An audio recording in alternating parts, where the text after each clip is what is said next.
conference room at Sterling Manufacturing headquarters smelled like expensive coffee and older money.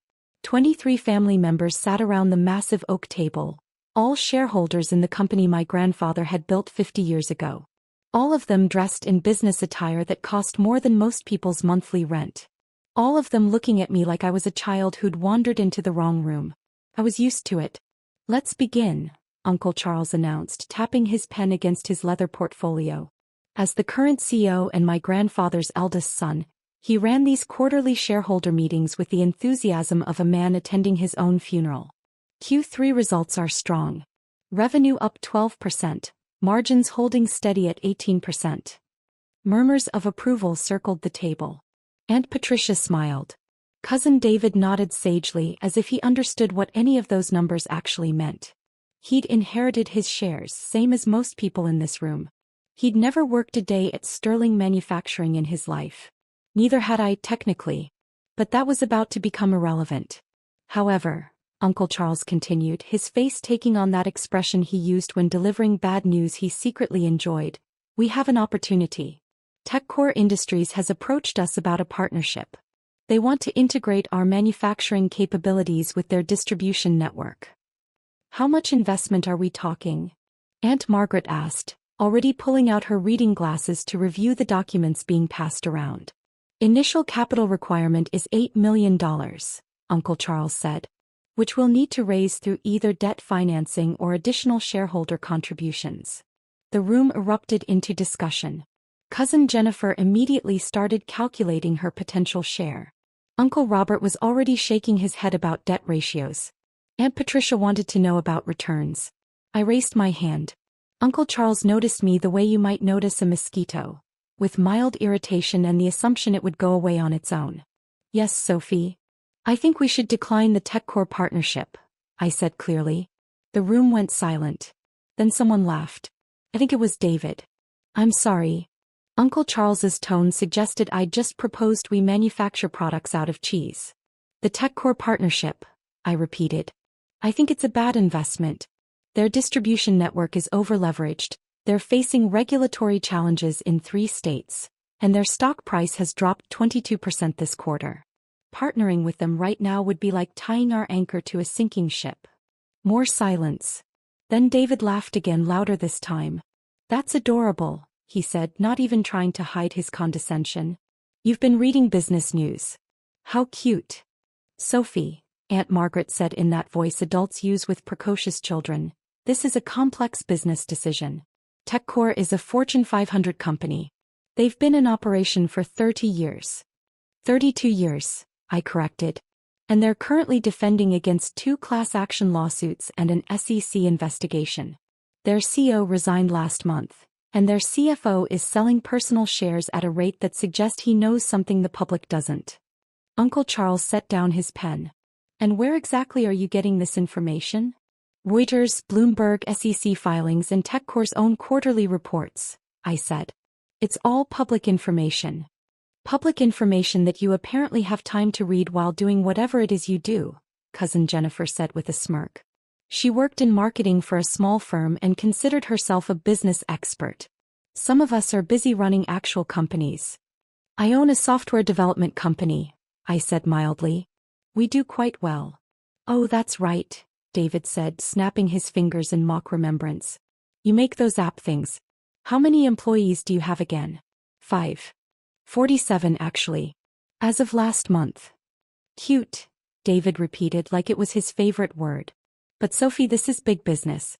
Sterling Manufacturing does $60 million a year in revenue. We're talking about partnerships that could double that. Your little software company is sweet, but it's not exactly relevant experience for this conversation." I took a sip of my water. The glass was Waterford crystal because of course it was. Everything in this building screamed old money, trying to prove it was still relevant. "I understand your concern," I said, keeping my voice level. "But I still think we should vote against the TechCore partnership." Uncle Charles actually rolled his eyes. "Sophie, with all due respect." "Which usually means no respect at all," I interjected. "You own less than 1% of this company," he continued, ignoring my comment. "Your grandfather left you 10,000 shares when he passed. That gives you 0.4% ownership and exactly zero say in major strategic decisions. Actually, Aunt Patricia added helpfully, I think it's 0.38% ownership. Not even 0.4. The room found this hilarious. Even Uncle Robert, who usually tried to be kind to me, was smiling. So while we appreciate your input, Uncle Charles said in a tone that made clear he absolutely did not appreciate my input, the adults in the room will make this decision. All in favor of moving forward with the TechCore partnership evaluation. 22 hands went up. Everyone except me. Motion passes, Uncle Charles declared. We'll begin due diligence immediately. Wait, I said. Sophie, the vote is over, Aunt Margaret said tiredly. I'd like to propose an alternative investment strategy, I continued. Instead of the TechCore partnership, we should focus on upgrading our existing manufacturing equipment, expanding into sustainable materials and diversifying our client base. I've prepared a presentation. I pulled out my laptop. David actually groaned. Oh my God, she made a PowerPoint. This is like watching a high school student present a career day project. Sophie, Uncle Charles said, his patience clearly exhausted, we don't have time for this. Some of us have real jobs to get back to. This will take 10 minutes, I said. We don't have 10 minutes to waste on. On what? I asked, meeting his eyes. On strategic planning? On alternative perspectives? On hearing from a shareholder? On listening to someone with 0.38% ownership lecture us about business strategy, Jennifer said. No offense, Sophie, but you inherited some shares from Grandpa. That doesn't make you qualified to run this company. Neither does inheriting 30,000 shares, I pointed out. But I don't see anyone questioning your participation. Jennifer's face flushed. I have an MBA. From an online program you completed while working part-time, I said. I'm not judging. Education is education. But if we're measuring qualifications, I have a degree in mechanical engineering from MIT and an MBA from Stanford. I graduated summa cum laude from both. That shut them up for approximately 5 seconds. Well, good for you, David said. But again, this is big business. Real money. Not whatever you're playing with in your app company. My software company generates $8 million in annual revenue, I said quietly. More silence. David blinked. 8 million. 8.3 million to be precise. We specialize in manufacturing optimization software. Our clients include 3 Fortune 500 companies and over 200 mid-sized manufacturers across North America. I paused. One of those clients is Sterling Manufacturing, actually. We've been providing your production monitoring system for 3 years. Uncle Charles frowned. We use OptimizeCore for production monitoring. That's our software, I said. We operate under several brand names. OptimizeCore is one of them. You could have heard a pin drop. You're telling me, Aunt Patricia said slowly, that we've been paying your company for 3 years? Approximately $180,000 annually, yes. Although you get a family discount. Most clients pay $250,000 for the same package. Uncle Robert was staring at me like I'd grown a second head. Sophie, why didn't you tell us this? You never asked, I said simply. You assumed I was running some tiny operation out of my apartment. I didn't see any reason to correct that assumption. That's... Jennifer struggled for words. That's actually pretty impressive. Thank you, I said. But it's not why I want you to reconsider the TechCore partnership. Then why? Uncle Charles asked. His tone had changed slightly. Still skeptical, but at least he was listening now. Because I've done more than read their public filings, I said. I've analyzed their entire supply chain, their vendor relationships, their logistics networks, and their financial projections. They're cutting costs in ways that will hurt them long-term. They're losing key personnel. They're facing union negotiations in 4 facilities. And their core technology is becoming obsolete. How could you possibly know all that? Aunt Margaret asked. Research. Due diligence. The same thing any investor should do before committing $8 million. I opened my laptop. I really do have a presentation. If you'll give me 10 minutes, I can show you exactly why this partnership is a mistake. Uncle Charles glanced around the table. A few people were checking their phones, but most were actually paying attention now. Fine, he said. 10 minutes. I pulled up my presentation on the screen at the front of the room. 43 slides. Financial models, risk assessments, market analysis, alternative strategies. I'd spent 3 months preparing it. 8 minutes and 30 seconds later, the room was silent again. But this time it was a different kind of silence. These numbers, Uncle Robert said quietly, if they're accurate. They're accurate, I said. Every source is cited in the appendix. You can verify them yourselves. This is actually quite thorough, Aunt Patricia admitted grudgingly. David was scrolling through his phone. Her analysis on their stock price is right. It has dropped 22%. And there are 2 lawsuits. How did we miss this? Because you didn't look, I said. Not meanly, just factually. Uncle Charles was staring at the final slide, which showed projected outcomes of the TechCore partnership versus my alternative strategy. The numbers weren't even close. Sophie, this is impressive. But we'd need significant capital to implement your alternative plan. The equipment upgrades alone would cost $5 million. $6.2 million, I corrected. But the ROI is 340% over 3 years versus 180% for the TechCore partnership, assuming their company remains stable. Which it won't. We don't have $6.2 million in liquid capital, Jennifer said. That's why we were looking at the partnership in the first place. They were going to provide initial funding. I know, I said. Which is why I'm prepared to make an investment. The room perked up. David actually leaned forward. How much are you thinking? Uncle Charles asked carefully. $10 million, I said. You could have heard a pin drop. I was getting good at creating these silences. I'm sorry, David said. Did you say $10 million? I did. You have $10 million? Jennifer's voice had gone up an octave. I have considerably more than that, I said. But $10 million is what I'm prepared to invest in Sterling Manufacturing. In exchange, I'd like to purchase additional shares and secure a seat on the board of directors. Uncle Charles had gone very still. Sophie, where exactly did you get $10 million? Pie company, I said. $8 million in annual revenue over 6 years with profit margins around 40%. I've been investing aggressively. Software, real estate, strategic acquisitions. Strategic acquisitions, Aunt Margaret repeated. Like what? I pulled out my phone and opened an app. Like shares in Sterling Manufacturing. The temperature in the room seemed to drop 10 degrees. What do you mean? Uncle Charles's voice was very quiet. I mean that over the past 6 years, I've been quietly purchasing shares from family members who wanted to sell.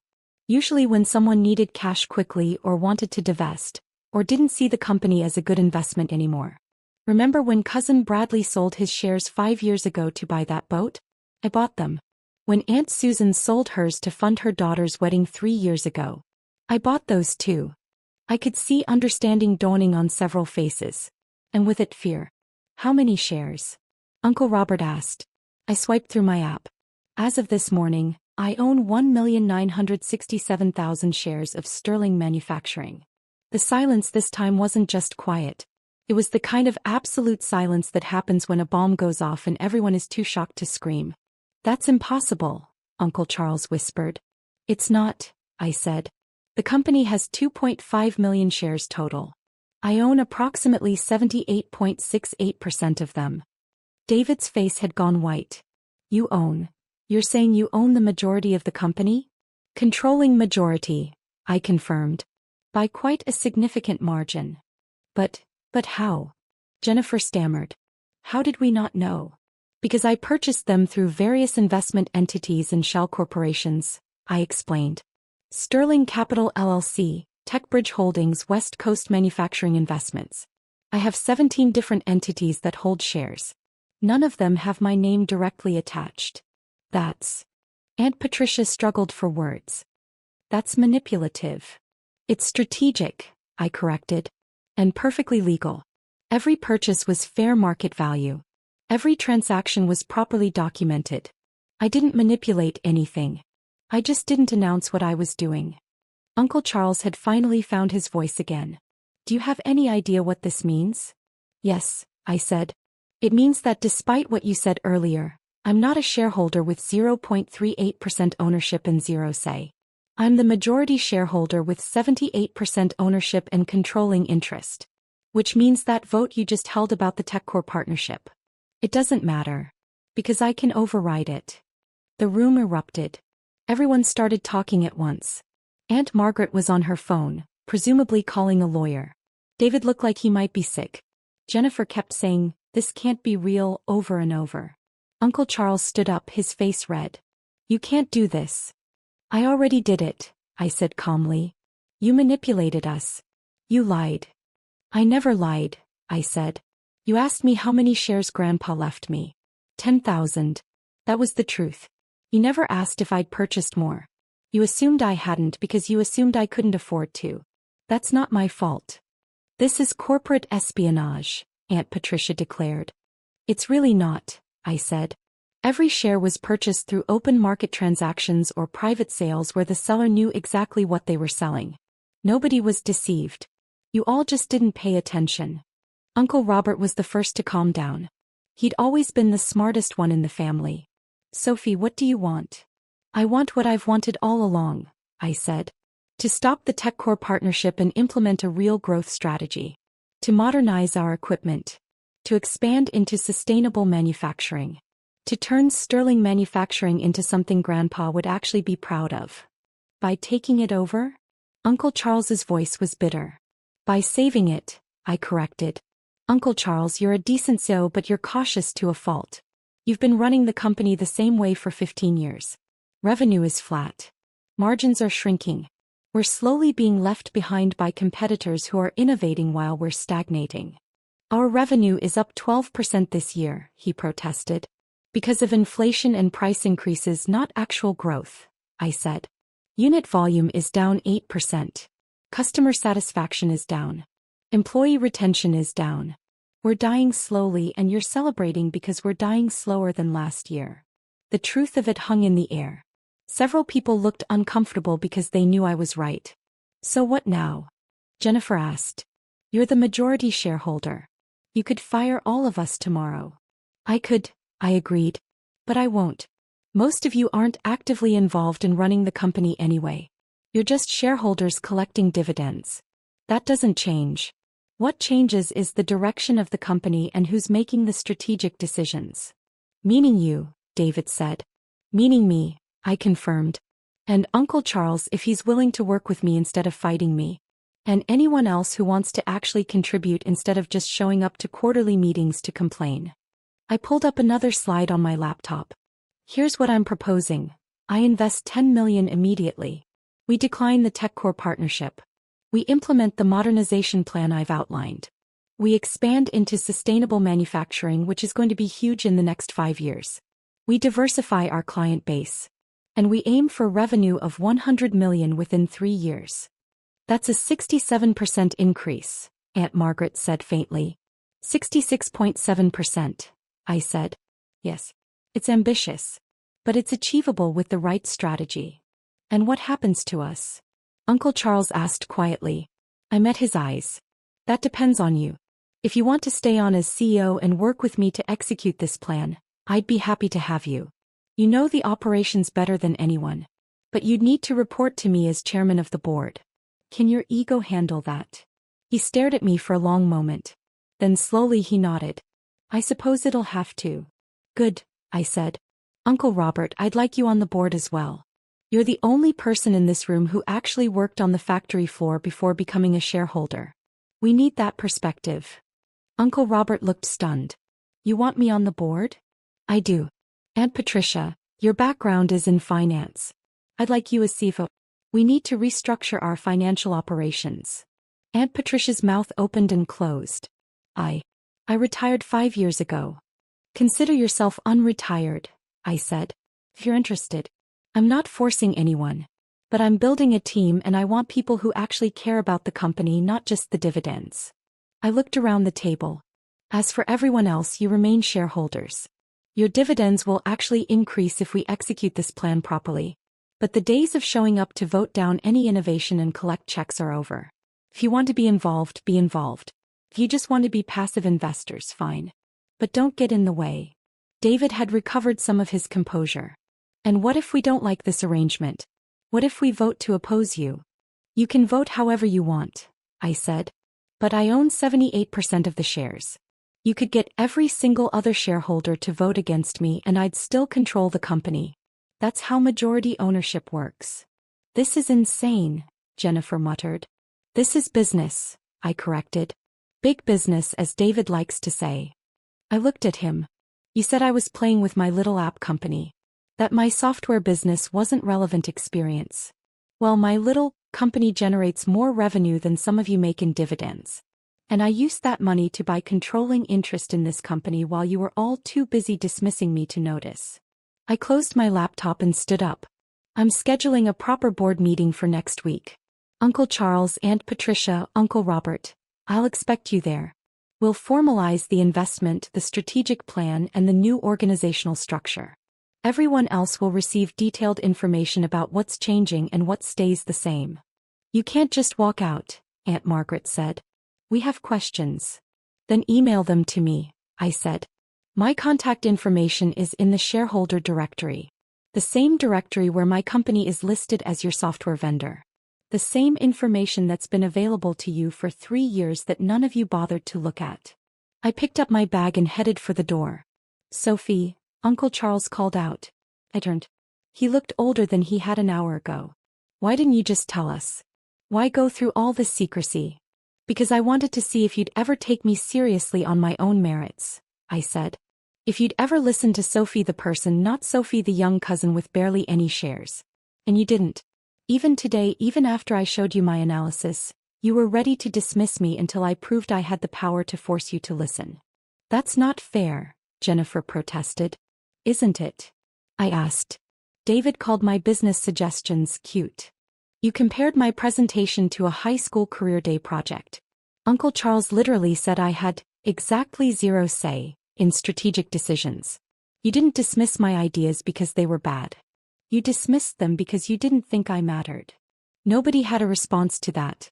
Well, now I matter, I said. Now you have to listen. Not because I've convinced you I'm smart or capable or qualified. But because I own 78% of the company and you have no choice. It shouldn't have taken that. But it did. I opened the door. Sophie, Uncle Robert said quietly. For what it's worth, I'm sorry. You're right. We should have listened. I gave him a small smile. Thank you, Uncle Robert. See you at the board meeting. As I walked out of the conference room, I could hear the eruption of conversation behind me. Shock, anger, disbelief, and from a few voices, what might have been grudging respect. My phone buzzed. A text from my CFO at my software company. The Sterling manufacturing deal closed. $10 million transferred to escrow pending board approval. You really bought 78% of your family's company without them noticing. I texted back, I really did. You're terrifying. Thank you.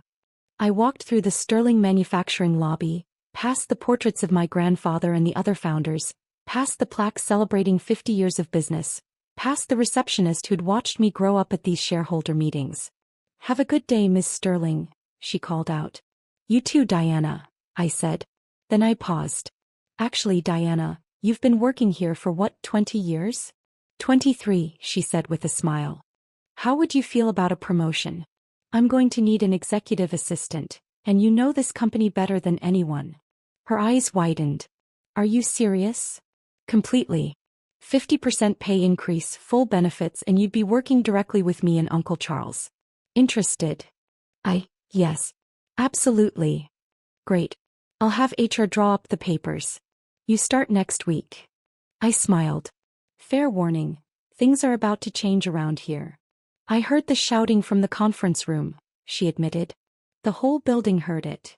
Good, I said. Let them talk. As I drove away from Sterling Manufacturing, I pulled up my shareholder app one more time. The notification was still there. Majority holder requests emergency vote. I'd scheduled it to send the moment the previous vote on the TechCore partnership had been recorded.